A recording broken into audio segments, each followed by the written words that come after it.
That same night, Fatima cast a spell on her son Musa while he was asleep.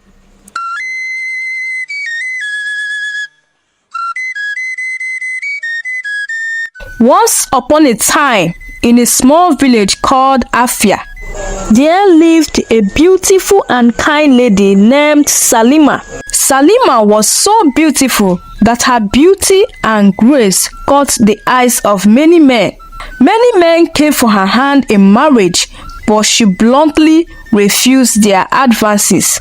Her only reason for rejecting men who came for her hand in marriage was simply because she never wanted to make a mistake and end up marrying the wrong man. She was scared of being mistreated by any man she could call her husband. So for that reason, she rejected many men who didn't seem worthy to her. Salima was almost 31 without a husband or child. Her mother became impatient with her and she began to persuade her to accept any of the suitors and get married.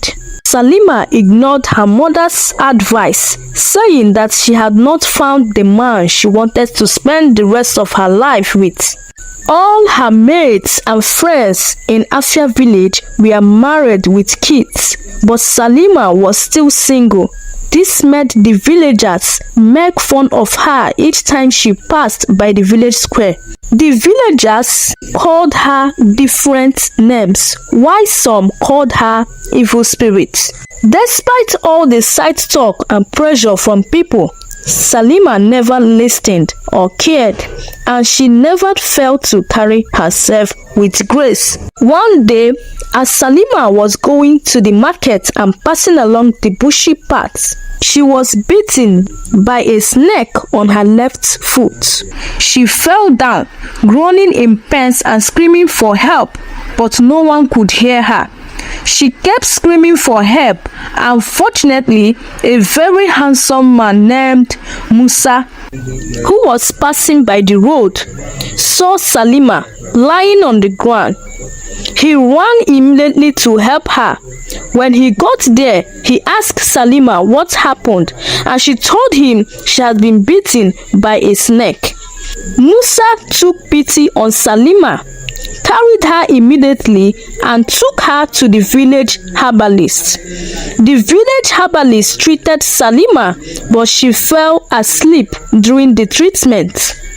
When she woke up, she found Musa watching over her. After she regained her strength, she thanked Musa for saving her life, and immediately she fell in love with Musa, and Musa also fell in love with her. It was love at first sight. Musa loved Salima so much that he decided to marry her and make her his wife. He asked for Salima's hand in marriage, and Salima didn't hesitate to accept his marriage proposal. After their successful marriage rites, Salima was so happy to be married to Musa. Salima moved into Musa's house and they began to live as husband and wife. They were living peacefully until one day when Musa's mother, Fatima, visited Musa uninvited. Musa's mother was known for her troublesome and arrogant lifestyle, and everyone tried their best to stay away from her trouble because she was known for her powers and love for black magic. She possessed strange magical powers which she received directly from the river goddess of Afia village, making people fear her even more. When Salima saw her mother-in-law, she welcomed her warmly and served her some food. Her mother-in-law ate the food, pretending to be a good woman. After she ate the food, when her son Musa got back home, she started complaining to Musa about Salima and the food she had given her to eat. She told Musa that the food Salima gave her was tasteless and had no meat, and that Salima had added water into her food. However, Musa, knowing who his mother was, didn't take the complaint seriously. Fatima gradually began to make Salima's matrimonial home unbearable for her. She kept nagging at the slightest mistake, always finding fault with Salima and making her life difficult. Salima, being a good and kind woman, kept trying her best to please and satisfy her mother-in-law. Despite her unkindness towards her, she went as far as washing all her clothes, cooking 6 different varieties of meal for her every day to suit her taste. She could clean the house to her mother-in-law's satisfaction, wash all her dirty clothes, and take care of her needs. However, Fatima was never satisfied. She always had something to complain about. Salima gradually became a maid in her own matrimonial home, with no rest or moment of peace for her.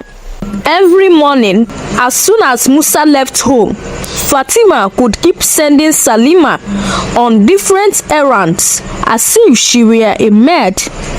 Salima kept enduring this pain just to make sure her home was at peace. But one day, Salima opened up to her husband and told him about the suffering his mother has put her through. Her husband Musa was very upset and unhappy. He tried to speak with his mother concerning the stress she put his wife through.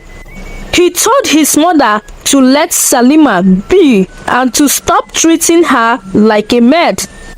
Fatima became angry at Salima for reporting her to her husband, her son. She swore to deal with Salima. That same night, Fatima cast a spell on her son Musa while he was asleep. The spell she cast on him was to make him unresponsive to her evil deeds. No matter how she treated his wife, he was never going to react or say anything about it.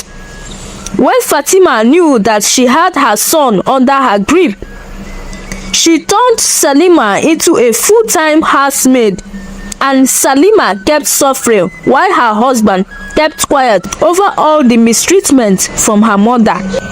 But Salima never knew her husband was under a spell.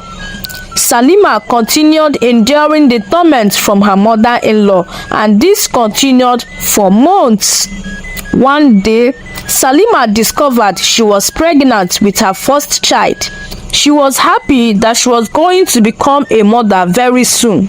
She told her husband the good news, and she begged her husband never to let his mother, Fatima, know about it.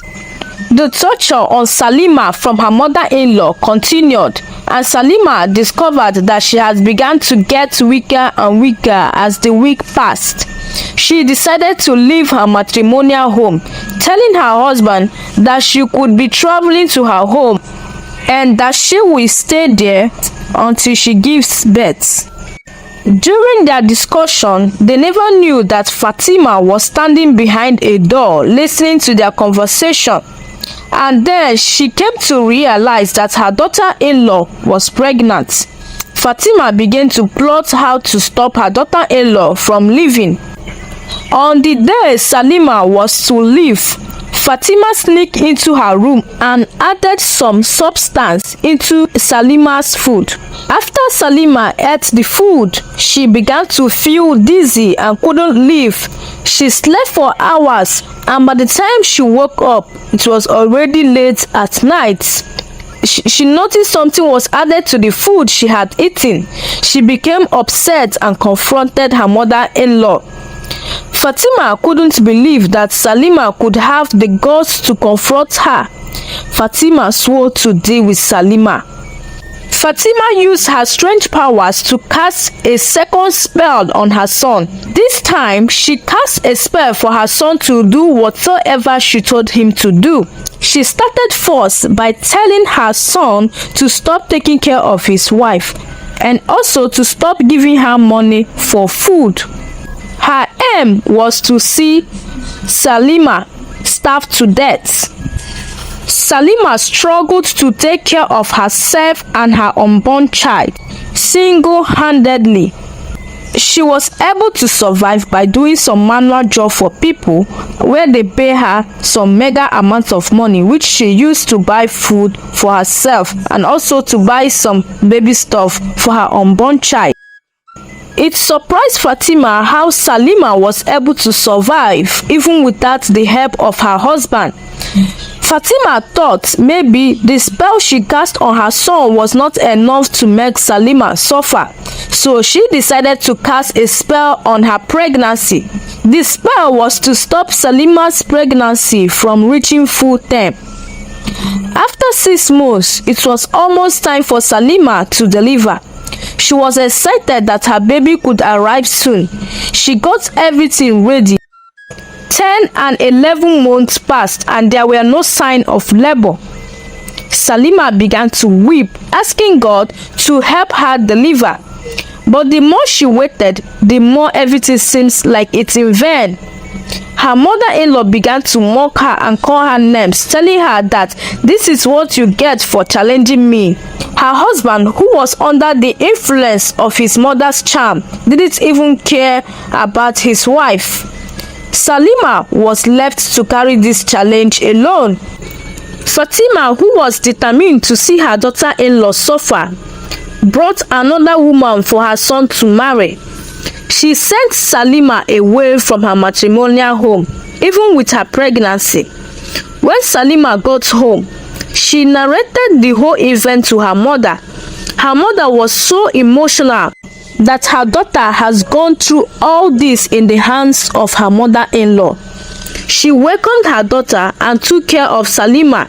She was excited that her daughter made it out there alive. Salima kept struggling with her pregnancy. At the 18th month of her pregnancy, she fell sick. Her mother began to grow concerned for her daughter and her pregnancy. She took her to a herbalist, and after the herbalist examined her, he told Halima's mother that her daughter's pregnancy was under a spell. With that spell on her, she could never give birth and she might probably die with the pregnancy. Her mother was terrified and asked the herbalist what she could do to undo the spell. The herbalist told her to take her daughter to Afai River and bathe her, as the spell cast on her daughter was from the Afai goddess, and only bathing in the Afai River could undo the spell. When Halima regained consciousness, her mother took her to Afai River and she bathed there. After 3 days, she began to get better and stronger. On the 4th day, she went into labor. After 6 hours of labor, she gave birth to a baby boy. She was very happy and overjoyed. Back at Halima's matrimonial home, the woman Fatima had brought home for her son to marry turned out to be the daughter of a very powerful chief priest with great magical powers. When Fatima tried to mistreat Uli, just the same way she did to Halima, she refused and stood her ground against Fatima. Fatima never knew Uli had great powers, which she had obtained earlier from her father before coming. Fatima tried to cast a spell on her, but the spell didn't work. Fatima decided to poison her food. One night, while she was sleeping, Fatima sneaked into her kitchen to add poison to her pot of soup. However, Uli was not asleep. She was only pretending.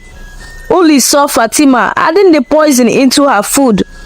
After Fatima left, Uli took the poisoned pot of soup and swapped it with Fatima's pot of soup. The next morning, Fatima woke up happily, hoping to hear a sad news soon.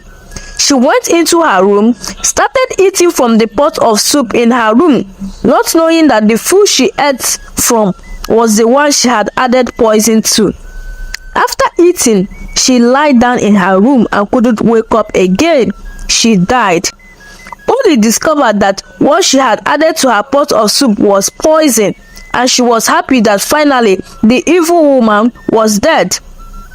Right after Fatima's death, The spell she casted on her son cleared away from his eyes. He began to look for his wife Halima, but Uli told him that she was sent packing by his mother. Uli narrated to him how her mother lied against Halima and made her believe Halima was a witch, which made her decide to follow her home and marry him. Uli asked for Musa's forgiveness, and then she left Musa's home and never to come back again. Musa went to ask for forgiveness from Salima. When he got there, he discovered that Salima had already given birth. He was overjoyed and happy. He knelt down and asked Salima to forgive him, explaining that he didn't do it intentionally. He told her that his mother cast a spell on him. Salima, being such a kind woman, forgave him and went back with their son to her matrimonial home. When Salima got home, she discovered that her mother-in-law had died. She was filled with pain and wept bitterly. But finally, Salima and Musa, alongside their son, lived as one big happy family. The moral lesson of this story is never hurt others, as the same thing we wish upon others has a way of coming back to us. Be good and kind to others.